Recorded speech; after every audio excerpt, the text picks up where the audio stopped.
Здравейте, днес ще ви покажа една прическа, която е много яка. Сигурно се чуете защо. Не съм ви показала как ще се получи. Просто не намеря време. И реших да ви го споделя. Започвате на... Той ще бъде панделка. И ме за първи път, но ще видим дали на вас ще ви хареса. Да ви кажа, ще бъде стръкнал, защото косата ми не може да я укротиш. Знам, много лоша светлината, защото е тъмно и е 7:30 часа. Сръсвате си много хубаво косата. Сигурно се чудите защо съм штръкнала, защото тук що си развалих прическата, която е пазна, която трябва да ви покажете. Защото направих клипче, ама то не се получи, развалих прическата и...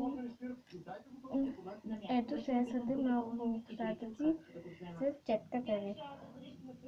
Моята четка не е нова, просто е много смята. Ето стръква косата ми. Не можеш да го крутиш просто моята коса. И правите на опашка.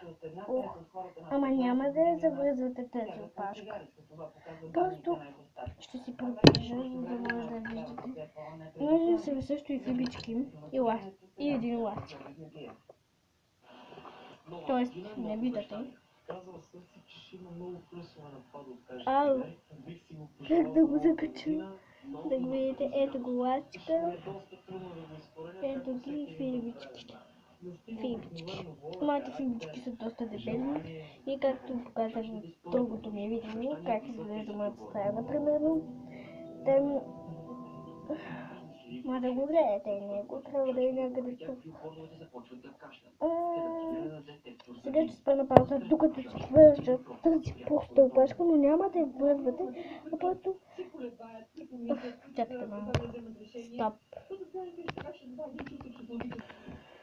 Сигурно ето вързала съм. Не съм се вързала, просто... Как да ви кажа? Е готова, ама не я вързвайте, повтарям. Внимание! Внимание! Не дейте да си я връзвате. Ето тук някак си ще я бъде щръкнал, както на мен. Сигурно сте забелязали в началото на клипа, че не е пораснала косата. Много благодаря на тези, които дават палчета нагоре, абонират се за мен и сигурно се чудите защо ме виждате с този пуловер или каквото и да е то. Не виждате ме с него, защото ми е любим. Сега ето така правите, пренасяте го напред, но не сте го вързали още с ластика. Ето така, хващате ето тук и дърпате малко напред. След това си изкарвате отвътре ръката и вземате ластика. И сега ще го вържим. Ето както виждате, моята коса е штръкнала. Не е свикнала да е... не се получи, изчакайте малко. Ето, готова съм, пак съм с опашка. Просто аз няма да ви излънця и заради това просто исках да ви я покажа. Че то няма лесно. Ето, е штръкнало. Как мразя, когато ми щърчат крачетата. Много мразя да ходя рошава на училище.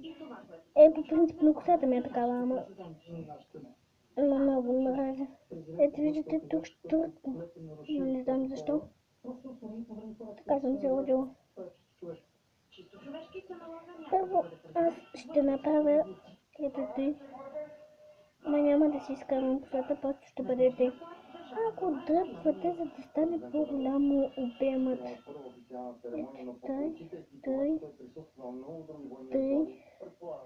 И връзвате.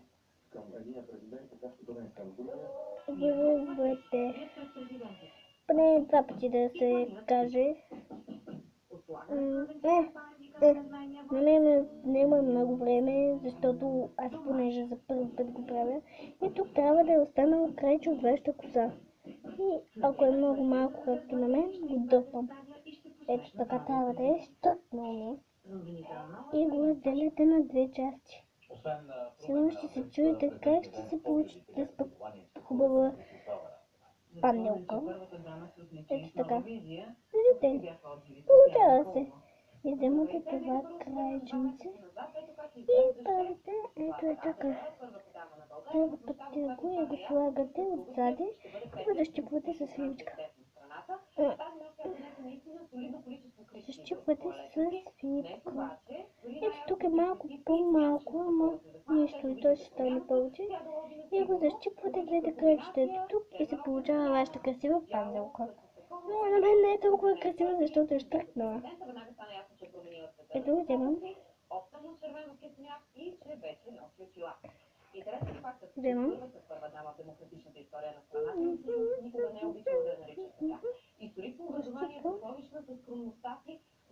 Тук някак си стъкнал. Но е сладка и красива панелка. Опа, тук не съм защипала. Не знам, не се получи толкова перфектно. Да кажем, на вас ще изглежда по-добре, ако имате коротка коса, не като моята щъркалник. Заради това винаги трябва да имам млак, защото имам всякакви щъркали крайчета. Бебешката ми коса е повечето тук и стърчи. Ето, това е бебешката ми коса. Тези деца са щъркнали, това е бебешката ми коса, това е бебешката, това е всичко ми стърчи и направо се изнервям. Надявам се кликчето да ви е харесало и не гледате просто на мен какво ми се получава, защото моята коса, както казах вече 20 пъти, не можеш да я окрутиш моята коса, не можеш. И заради това се получи такава пъканица, иначе другите ми опити бяха по-красиви и по-хубави. И също дайте палче нагоре, абонирайте се за канала ми и чао!